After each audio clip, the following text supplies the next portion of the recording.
We will start today with talking about United States foreign policy in 1949 and 1950.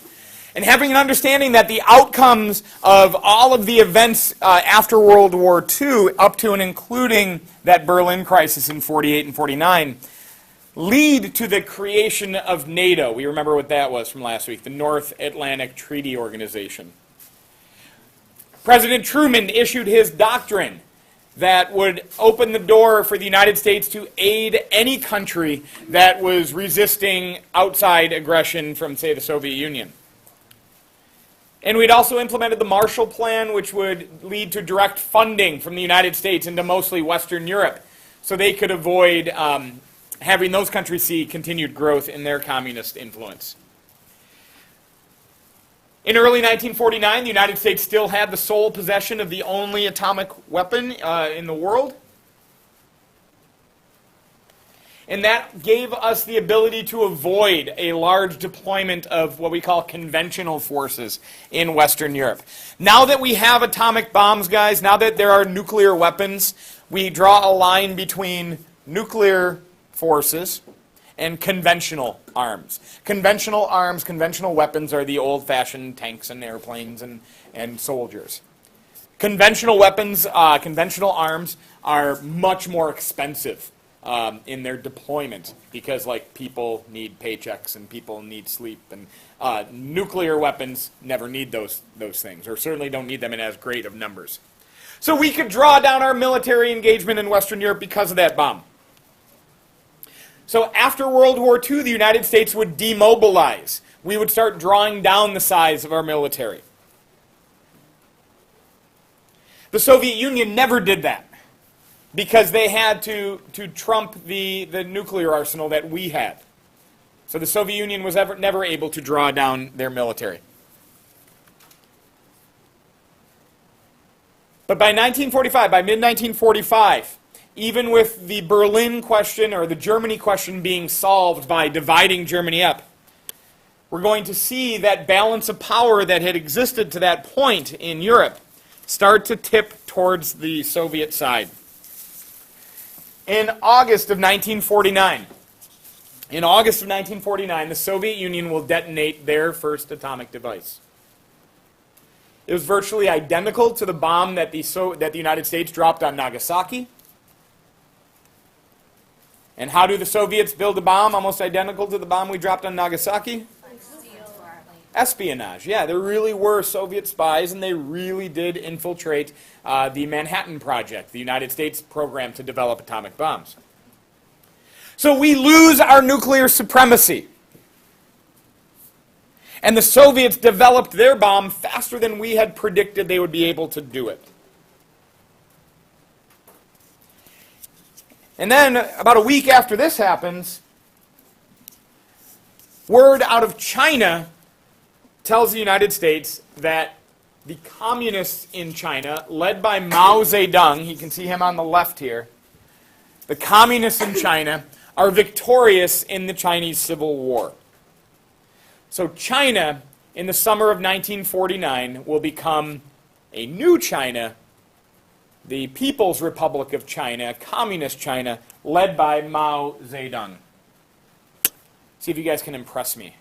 All right, we're going to go back a little bit to 9th grade. Some of you might have been in my history class, AP World back in the day, and we sang a little Chinese dynasty song. Do you recall this? Do you remember it? Yes. Let's hear it. Shangzhou, yes. Sing it for me, people. Wow, my last night did much better. So. Okay, we kind of got it. Very good. So we end that song. The Yuan, those are the Mongols, the Ming, the Qing dynasty. That was the last dynasty of the Chinese Empire. All right? The Qing dynasty is going to fall in 1911, and then we go into this Republican age in China. But the Republican age in China was not like a new united government. It was various factions in China competing for power. And by the 1930s, we have these two guys leading the two largest factions of power in China.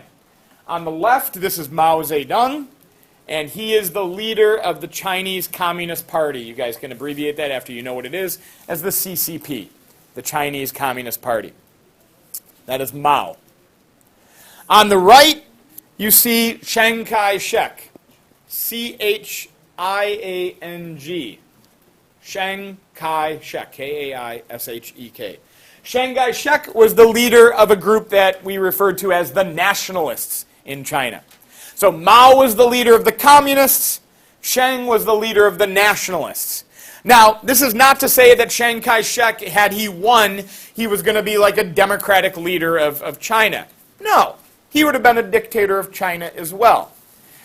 We called him the nationalists, we referred to them as the nationalists, basically in counter to the Chinese communists, who the United States viewed communism as like an internationalist organization, an internationalist ideology. Like communism, for example, trumps national borders, or at least our interpretation of it did. So Chiang Kai-shek was a leader of the nationalists. If you want to get more precise, he led a party in China known as the Kuomintang, or the Kuomintang, or the KMT, or the GMD. All the same stuff. This is just like a transliteration issue. Like they don't have the same alphabet as us, so we see it written in different ways. But this is Chiang Kai-shek's side. Mao Zedong was the communist side. In the 1930s, these guys started a civil war, and it was a brutal and bloody civil war. And then in 1937, Japan invades China. So now the communists and the nationalists kind of had to turn their arms on the Japanese. But for most of World War II, many of the communists headed out west in China, while it was the nationalists under Chiang Kai-shek who were doing the brunt of the fighting in the east. The United States supported these guys. We liked anybody that was fighting against the Japanese. And if you remember from our talks a few weeks ago, Franklin Roosevelt was more than happy to get arms into China, right? And why did the Neutrality Acts of 1930s, like 1937 for example, why did the Neutrality Act not stop Franklin Roosevelt from arming the nationalists in China? Very good. This was not an officially declared war. Neither Japan nor China had declared war on the other. So that was the loophole that Franklin Roosevelt would use to arm the nationalists. So from 1937 to 1945, World War II is being fought, and China is one of our great allies in that war in the Pacific. At the end of World War II, in fact, the United States would reward China. The United States and the Allies fighting would reward China. What reward does China get at the end of World War II? They're going to get territory back. Taiwan from Japan. They're going to get some land back from Japan. They don't get Hong Kong back. Britain's not giving that up yet. They get a seat on this new international organization called the United Nations, remember? They're given a seat, a permanent membership on that UN Security Council. But as soon as the Second World War ends, that civil war between Mao Zedong and Chiang Kai-shek will resume. So this is something that America, I think we have a really hard time wrapping our heads around because our experience with war is so different from so many other parts of the world. We, since the Civil War, haven't fought a war on our own territory, right? Yes, we've suffered a couple attacks, whether it's the recent war on terrorism or Pearl Harbor, but we've never actually fought a war on our own land. Whereas in China, they're fighting a civil war in the 30s, World War in the late 30s and into the 40s, and then going back to a few more years of civil war. Russia was the same. World War I, Russia was fighting in the First World War from 1914 until they backed out in 1918, and then they fought a civil war for the next few years. So we don't get war like many other parts of the world do. The Civil War in China resumes, and by the end of it, in 1949, Mao Zedong is the victor. Now, if I made different choices with regard to IB curriculum, the Chinese Civil War could be a war that we could talk about in greater detail. I didn't choose that, but that doesn't mean you guys, if you're interested in it, by all means, go read about it. And that might be something else that you could use on your IB exam for the paper 2 questions. So China or Mao Zedong and the communists in China win. The nationalists in China, pardon me, not him. the nationalists in China will be pushed off the Chinese mainland and will take refuge on this island that will be called Taiwan. It used to be known as Formosa, but now we're going to call it Taiwan. And so Chiang Kaishek will lead a Chinese government essentially in exile in Taiwan, while Mao Zedong will lead the China that you guys know today. Well, here's the problem. The United States and our allies in the Second World War, when we created the spot for China on the Security Council, that was going to be Chiang Kai-shek's China, not Mao Zedong's China. So there's the question. Which China which China is going to get the Security Council seat? A lot of that is going to have to do with this gentleman. Now, we're going to talk about him more in a couple days, but he's an important figure with regard to how America is viewing what's going on in the world. When China first became communist, this was just the end result of a war that had lasted over a decade. And President Truman and his administration's reaction to this was one of kind of apathy. We know what apathy is, right? We were like, meh, China became communist. Wasn't that big of a deal. Where was our focus in 1948 and 49? It was in Germany. It was Soviet Union and what was going on in Europe, right? So when China became communist, our reaction was, meh, okay, not that big a deal. All right? But then this guy started speaking out. This is Senator Joseph McCarthy. So if you've heard of the phrase McCarthyism before, he's the McCarthy behind McCarthyism. We're going to talk much more about McCarthyism in our next class. But for now, let's know that he is a senator from the state of Wisconsin, and he began a personal crusade to oust communists and communist sympathizers from the American government, or what he perceived to be communists and communist sympathizers from the American government. He is one of the guys that is most responsible for ushering in the era of American history known as the Red Scare. We'll talk about this more, like I said, in a couple days. But let's just, for today, leave it at this. With the advent of the Soviets detonating an atomic bomb, and then a week after that, the communists in China winning their civil war, Joseph McCarthy is going to call out the Truman administration for being soft on communism, for allowing these two dramatic events to happen under Truman's watch with no response from the American government. Harry Truman famously had a placard on his desk that said, "The buck stops here." You guys ever hear that before? Okay. The buck stops here, meaning the president is like the last word. He doesn't pass the buck on to anybody else. Well, for Joseph McCarthy, he's going to accuse President Truman of passing the buck, of not dealing with this communist threat. And this is dangerous for President Truman, who is a representative of the American Democratic Party, who, though Truman will not run for re-election again, he's got to think about all of those House of Representatives members from the Democratic Party who will be up for re-election in 1950, along with a third of the Senate up for re-election in 1950. So as McCarthy is gaining a lot of political stature from calling out various individuals for being soft on communism, Truman can't look soft on communism. So we will change our course. The Truman administration changes its course. Their initial reaction to China becoming communist was, meh. Now it's going to be more aggressive. We reverse our position. We now publicly state that communism in China is directly related to communism in the Soviet Union. That the new Chinese communist state is just subservient to Moscow. That this is another example, like the Czech coup was a few years before, another example of Soviet communism expanding. And now not just expanding to Czechoslovakia, but expanding to the biggest, most populous nation in the world. Not the biggest nation, most populous nation in the world. Mr. Dover.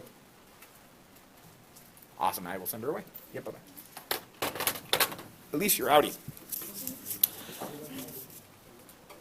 And we will refuse to recognize the legitimacy of this new Chinese government. All right? So despite the fact, let's go back to him. Despite the fact that Mao Zedong is now ruling over all of this, we will recognize Chiang Kaishek as the legitimate leader of China. This has its implications for the UN Security Council, because in our minds, the Security Council seat was for Chiang Kai-shek's China, not Mao Zedong's China. So we will not let Mao Zedong's People's Republic of China have a seat on that UN Security Council. In response to this, the Soviet Union will protest and boycott the United Nations Security Council. They will take their marbles and go home for a little while, which eliminates one of the major roadblocks that had existed in the Security Council for its first 5 years of existence. Because every time the Soviets wanted to do something, the Americans could veto it. Anytime the Americans would want to do something, the Soviets could veto it. Well, now the Soviets left. So who is left in the Security Council? Taiwan, they're going to do whatever we want. Chiang Kaishek, they're going to do whatever we want. Britain, we're funding their rebuilding. They're going to do whatever we want. France, they're going along with us. We're helping them out in Vietnam. They're going to do whatever we want. And us, we're going to do whatever we want because we're us. So now we don't have that roadblock anymore. This is going to become important to the story within a few minutes. The American government will also release a new document that you all need to know called NSC 68. It's National Security Council Report number 68. NSC 68. National Security Council Report 68 is a statement from the American National Security Council. We'll talk about this organization in a couple days. That says that all communism around the world, all communist activity, is being directed by Moscow. That wherever there's communist activities happening, it's the Soviet Union pulling the strings. It is an absolutely what we could call monolithic view of communism. That is, there is just one communism, and it's being directed by Moscow and Joseph Stalin. And that to combat this Stalinist Soviet expansion of communism, that the United States needs a dramatic increase in our military spending.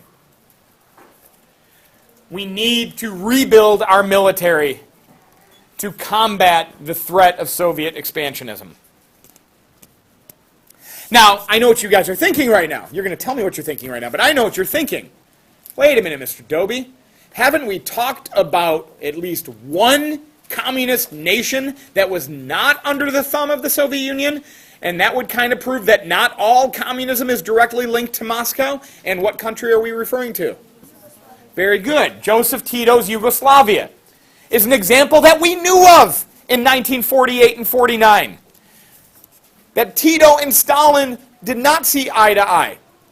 That Tito was able to liberate, along with his partisan fighters, liberate Yugoslavia from the Nazis without the Soviet army ever entering. So even though he was establishing a communist government in Yugoslavia, it was not under the Soviet thumb. Despite our knowledge of that, we will still push through this idea of NSC 68, that all communism is connected to Moscow. And so we need to care about it all, just as we would care about Soviet communism expanding. Good? Good, yes. What year is that? 1950.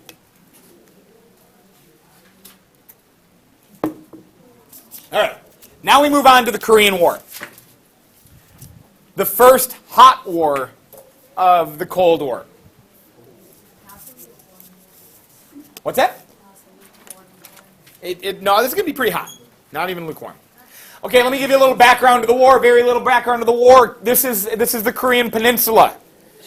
It's a peninsula off the coast of Manchuria, which is now part of what's that? I don't think, no, that's not off the coast of Manchuria. It's off the coast of eastern China. Yeah, I guess. Don't we have Manchuria up here? Yeah. So we've got the Korean Peninsula. At the end of World War II, let's even go further back. At the end of the 19th century, At the end of the 19th century, Korea became a colony of Japan. This was like a move by early expansionist Japan. Obviously, in World War II, Japan lost, and Korea would be liberated by the Allies. Soviet armies moved into the northern portion of the peninsula. American forces landed in the south. And Korea was liberated. A dividing line was drawn at the 38th parallel. You need to know that number. The 38th parallel. It's a line of latitude that basically bisects the Korean peninsula. Originally, this division was meant to be temporary. But we've already seen with the German example, and we're going to see later with the Vietnam example, that temporary divisions turn permanent. Because you can imagine that the Soviets are going to want a unified Korea that will be what? Communist, under the Soviets' thumb. And that the Americans will want a unified Korea that will not be communist, that will be capitalist and free market and do business with the United States. And so those two options are never going to be seen by the opposite side. So we can have nothing but a divided Korea. The United States will support a leader in South Korea, a guy named Syngman Rhee. Should know his name, Syngman Rhee. While the Soviets will prop up a leader in North Korea called Kim Il-sung. You guys know Kim Il-sung because his son is Kim Il-jung, and Kim Jong-il, pardon me, and his grandson is Kim Jong-un. So the current leader of North Korea that you might have heard of, this is his grandfather. And Syngman Rhee is the guy we prop up in the South. And the Americans and the Soviets go home. After these guys are established in their respective parts of the peninsula, the Americans and the Soviets largely go home. Because we have a bigger focus elsewhere. Where's the biggest focus for the Americans and the Soviets in 1946, 47, 48? It's in Europe. This is a sideshow. This is not where anybody wants to be spending their time.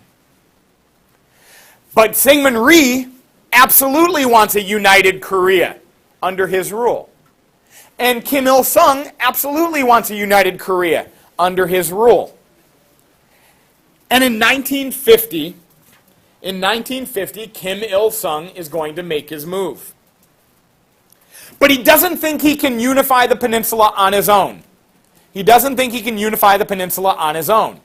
Because he's also got to assume that the Americans are probably going to help out the South if he were to invade.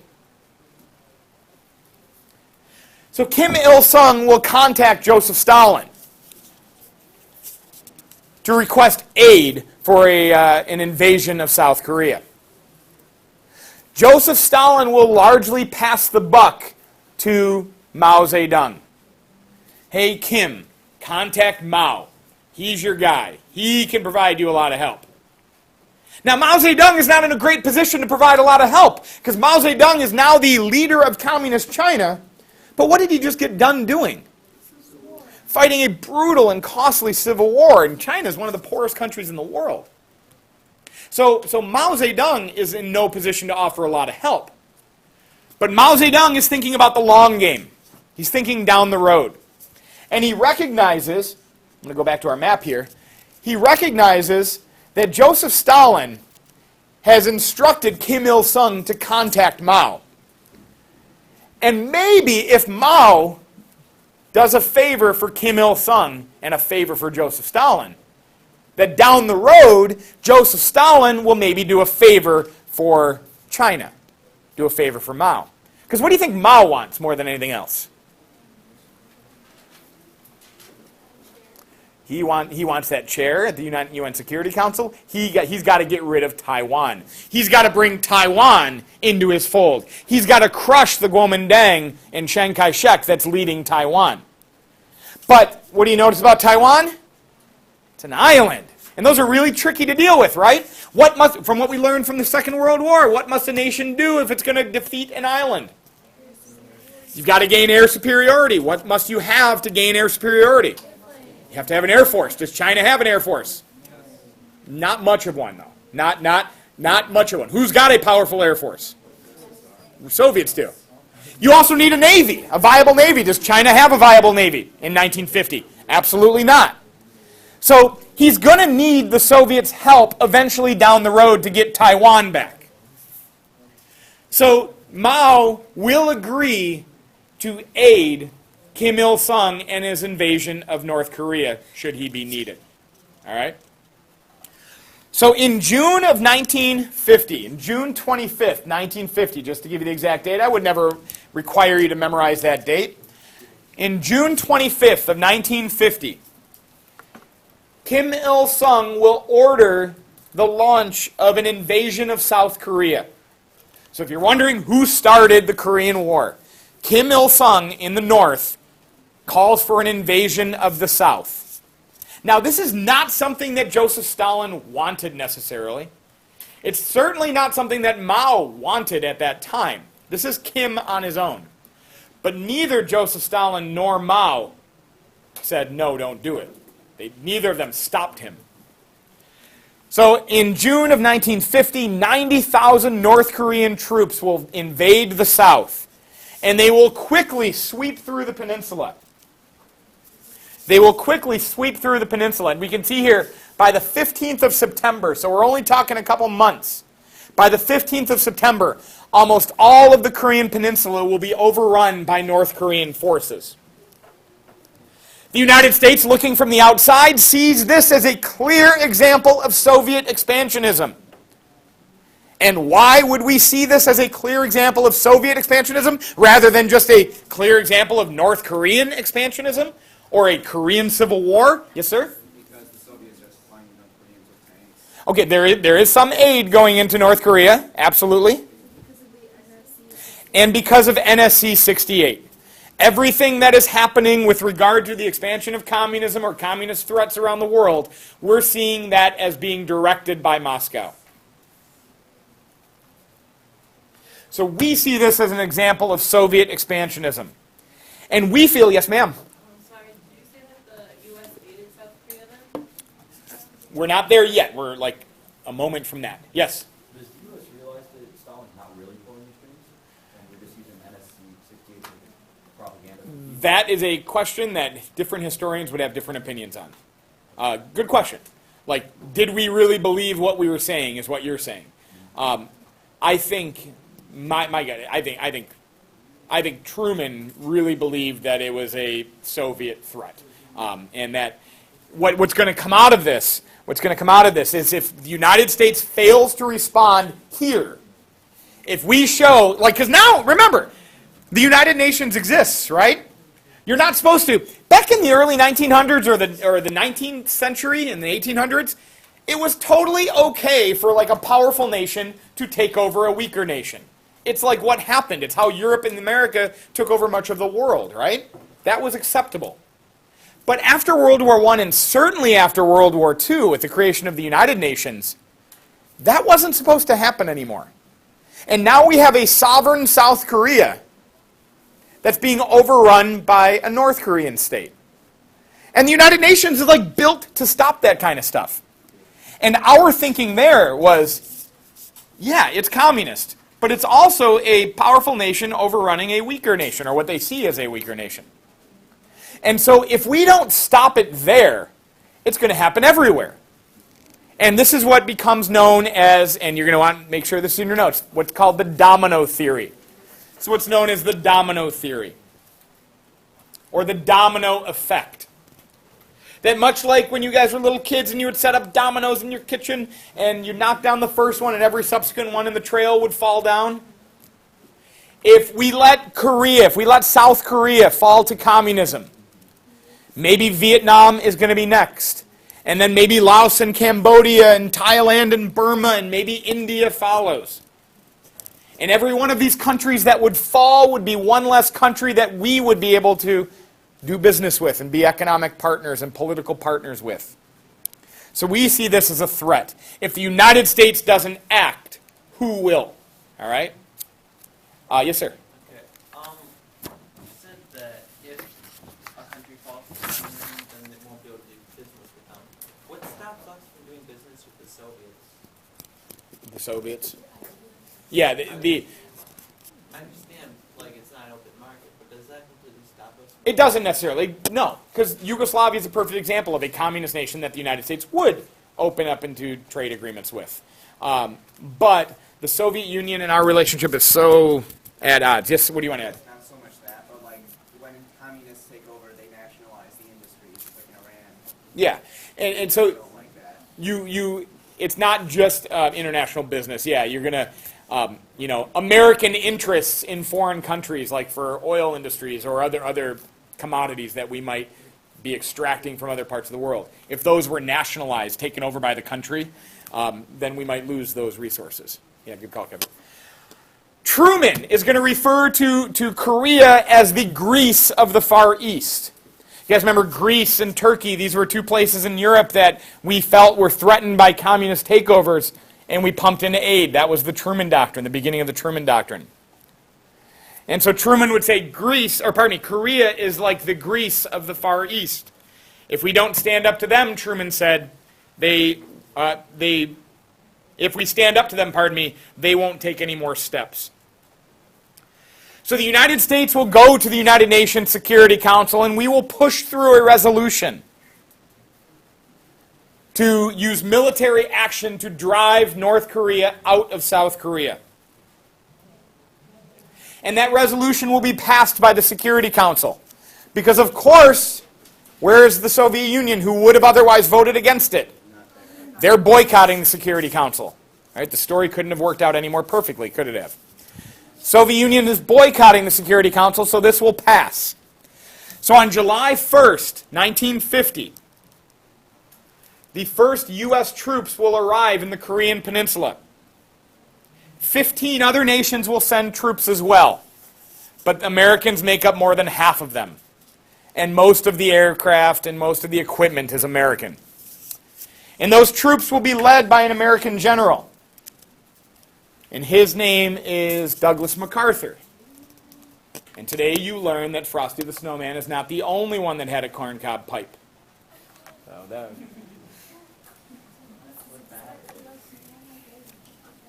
So Douglas MacArthur will be the leader of the United Nations forces in Korea. And shortly after American entry in the war, the tide will quickly be turned. Shortly after American entry in the war, the tide will quickly be turned. And as American and United Nations forces made it to that 38th parallel, we could call that the containment line, to contain communism where it is. What's that? Where the containment line still is? Yeah, pretty much. Pretty much. So this is where North Korea and South Korea were separated at first. As American forces and United Nations forces drove the North Koreans to that containment line, we now had an important choice. What are we fighting for? Are we a containment nation, like George Kennan said we should do? Contain communism where it is, can't stop it from where it is, but contain communism from expanding further? Or do we begin to what's called roll back communism? To drive to eradicate communism from the Korean Peninsula as a whole. To unite all of Korea under one American-supported rule. Well, this war went so well in the first few weeks that the United States and General Douglas MacArthur continued to push further north. They went beyond the 38th parallel, all the way up to the northern part of the peninsula.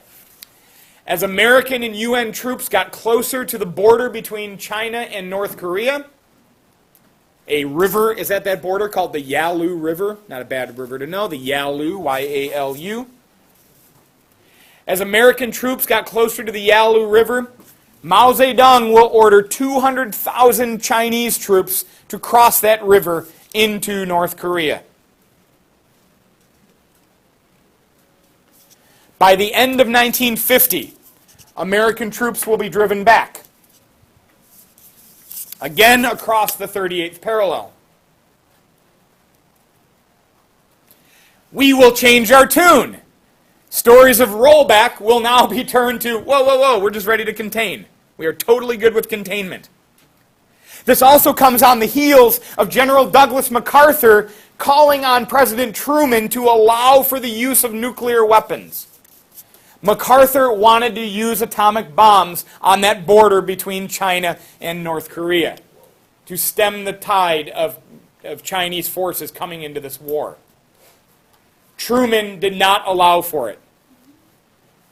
And MacArthur will publicly condemn his president, which is not good for longevity in your business if you call out your boss publicly. Harry Truman will sack Douglas MacArthur, replace him, and he will, of course, never use nuclear weapons in Korea. Is there any American that could possibly know the implications of using nuclear weapons more than Harry Truman, who called for them to be used on Japan? Probably not. And what new wrinkle do we have in the story of using nuclear weapons in 1950? The Soviets have it now too. So if we break the seal on using atomic bombs in this conflict, might the Soviets use their own? They might have. So Truman would not use an atomic bomb. In fact, we've, of course, not used atomic bombs since they were first used in Japan in 1950. So the United States is pushed back across the 38th parallel. By 1951, each side continues to fight along this border. The United States is now perfectly fine with containment of communism in North Korea. And the two sides begin a series of talks to end this conflict. The end wouldn't come until the summer of 1953, so this war would go on for 3 long years. And when the war came to an end, the two sides were roughly where they began. And you can look at the map here. Now we can see the actual 38th parallel and today's line between the two nations. Roughly the same. This was an armistice line, a ceasefire. There has not been a peace treaty to end this war to this day. So the Korean War is still technically an ongoing conflict.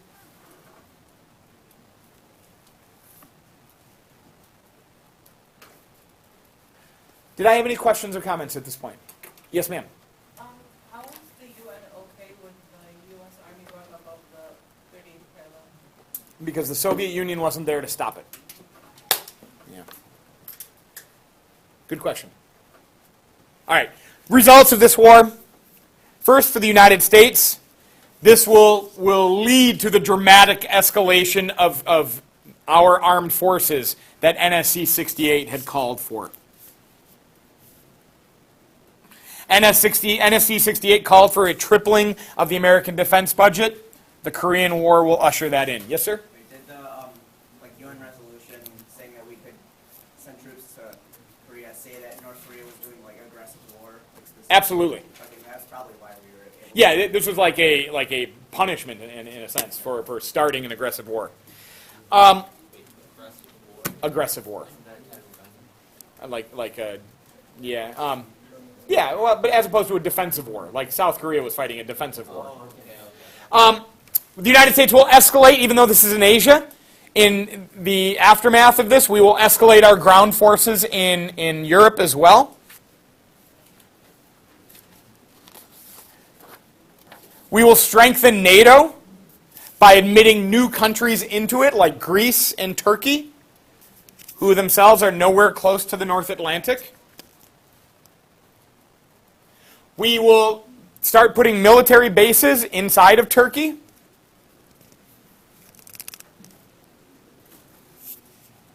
West Germany in 1954 will be admitted into NATO, and we will start rearming West Germany.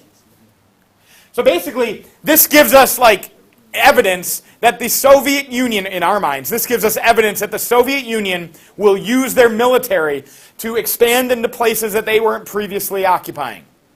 So now we have to bolster up all of those other places that are possibly threatened by the Soviets. Yes?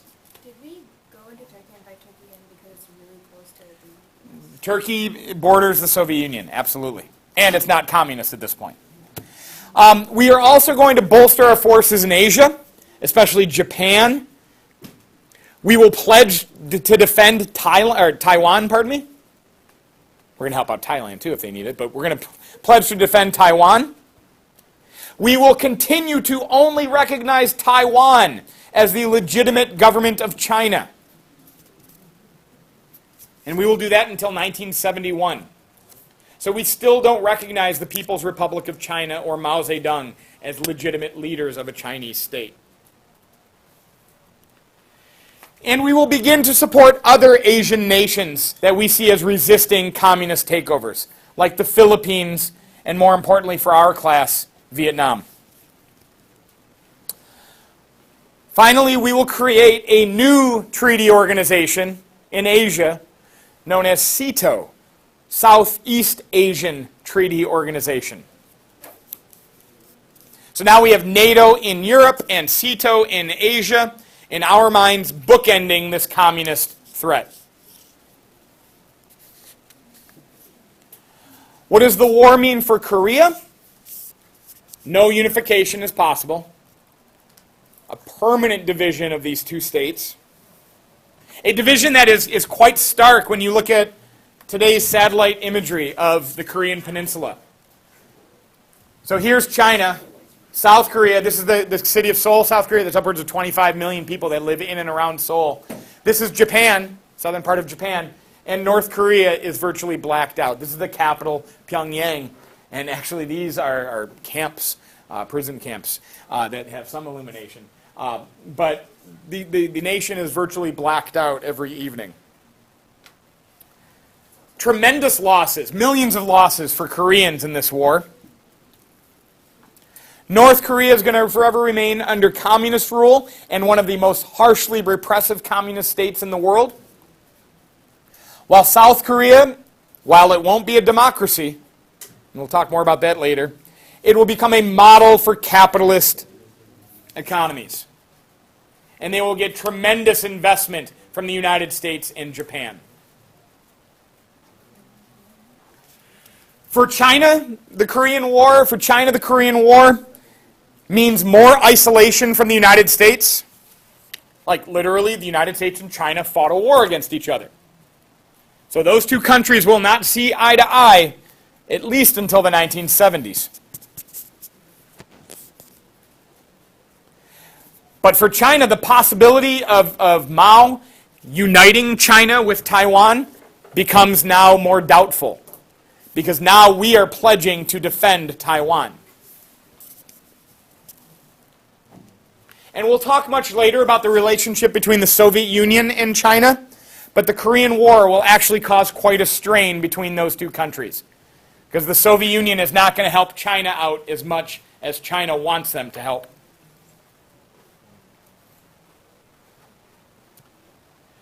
For the rest of the world, yes, sir? Not just that, they make them pay for it too. Yeah, well, yeah, they were given loans to fight the war, but they have to pay back, and that's not going to be easy for them. For the Soviet Union, they're going to see the increase in American military spending, and they're going to have to respond with their own increases in military spending. And for Southeast Asia, like Vietnam, it's going to become a new front in the Cold War.